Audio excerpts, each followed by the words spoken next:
Ontem, a Suprema Corte estava dizendo que a vitória do Trump não importava em nada e não ia alterar na forma que eles agiam, como se não tivesse menor importância política o fato do Donald Trump estar sendo eleito presidente do país mais importante do mundo. No dia seguinte, eles dão declarações de que vão tentar fazer toda uma regulamentação da internet no Brasil, implementar a censura para que não aconteça aqui o que aconteceu nos Estados Unidos, que foi o quê? O povo ir lá escolher o seu presidente democraticamente. Eles são tão escancarados que é impressionante, é de tirar o chapéu. A forma como a nossa Suprema Corte hoje toma decisões e fala escancaradamente que são decisões políticas para interferir na eleição. Eles sabem que Donald Trump foi eleito nos Estados Unidos graças à liberdade de expressão que ainda existe lá na internet.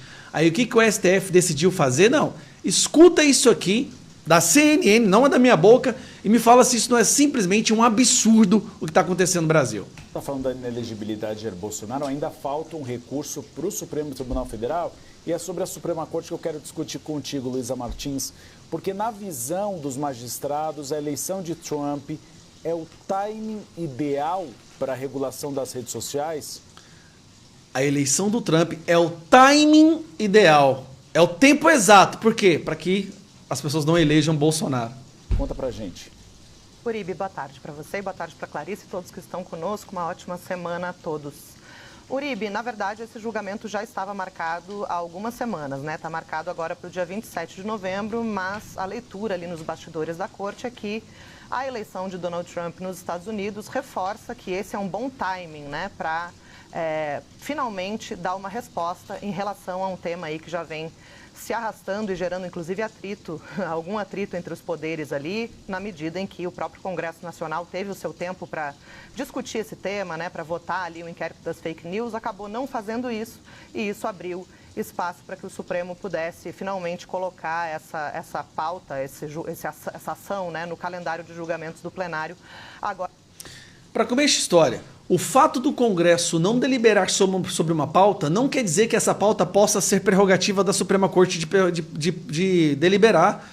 O Congresso não deliberou porque não tinha votos para serem aprovados. Aí, se os representantes eleitos não aprovam exatamente o que o STF quer, eles puxam para eles e na canetada, sem voto nenhum, vão lá e determinam e criam uma nova lei. O primeiro erro é esse. Agora no dia 27. A leitura ali dos ministros, Uribe, é que esse vai ser um dos principais julgamentos do ano. Não, nós temos aí facções criminosas tomando conta do Brasil, PCC matando um cara em Guarulhos, segurança pública, criminalidade aumentando vertiginosamente. Nós temos o rombo fiscal, desmatamento, queimada, mas a principal pauta do STF é censurar as redes sociais.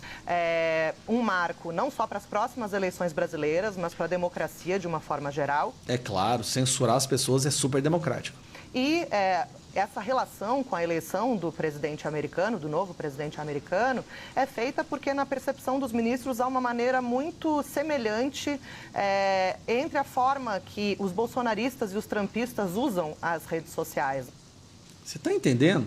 É como se o STF estivesse admitindo que eles vão interferir nas redes sociais para que os bolsonaristas não tenham o sucesso que os trumpistas tiveram nos Estados Unidos. Aí vem aquela narrativa que você sabe qual é, né? Alimentando ali, retroalimentando o chamado algoritmo do ódio, com publicações ali que até possam incitar atos antidemocráticos, né, espalhar notícias falsas. Eu sabia. E promover, né, esses discursos de ódio. Claro, todo discurso de quem discorda do STF é discurso de ódio, essa pessoa tem que ser presa. Vamos censurar a internet, então. E isso, segundo a avaliação desses ministros, é importante colocar ali uma posição do Supremo de que o Judiciário está atento à postura das chamadas Big Techs, né, das plataformas digitais. A gente lembra que este ano o X ficou bloqueado por cerca de um mês justamente por descumprir as decisões judiciais de remoção de conteúdo indevido, considerado indevido ali pelo ministro Alexandre de Moraes, e depois essas decisões foram todas referendadas ali colegiadamente pelo Supremo Tribunal Federal. E há uma necessidade, na visão dos ministros, de realmente regulamentar, né? Colocar regras mais claras que prevejam ali uma postura mais proativa das plataformas. Você está entendendo que é jogar para cima das plataformas, censurar todo mundo, caso contrário, elas serão penalizadas. A ideia é fazer a censura espontânea. As plataformas vão sair censurando todo mundo com risco de cair nas mãos do STF. nessa questão da remoção de conteúdo indevido. A gente lembra também que esse ano, nas eleições de 2024, esse não chegou a ser um super problema, né? Houve ali uma avaliação de que as plataformas foram, de fato, mais colaborativas do que foram nas eleições de 2018, 2020 e 2022, por exemplo. Mas, ainda assim, a percepção é de que esse tema não perdeu o senso de urgência, que precisa, de fato, haver uma resposta da Corte em relação às regras, né? E qual deve ser a responsabilização das plataformas pelos conteúdos publicados por terceiros. Esse é o ponto principal da discussão, né? O artigo 19 do Marco Civil da Internet, que prevê que as plataformas só podem ser responsabilizadas se descumprirem ordens judiciais de remoção de conteúdo. Essa é a regra normal. Afinal de contas, é somente assim que elas deveriam ser responsabilizadas. Agora, o que o STF quer? Punir as plataformas que não tirem o discurso de ódio antidemocrático antes da decisão judicial. E a ideia do Supremo é justamente colocar as plataformas como figuras ali, sujeitos ativos, né, para promover a remoção desses conteúdos indevidos e tornar o ambiente digital um pouco mais compatível aí com os princípios democráticos. Você escutou? Tornar o ambiente digital um pouco mais compatível com os princípios democráticos. Quais são os princípios democráticos? Tirar os bolsonaristas, trampistas, a direita, os conservadores das redes sociais.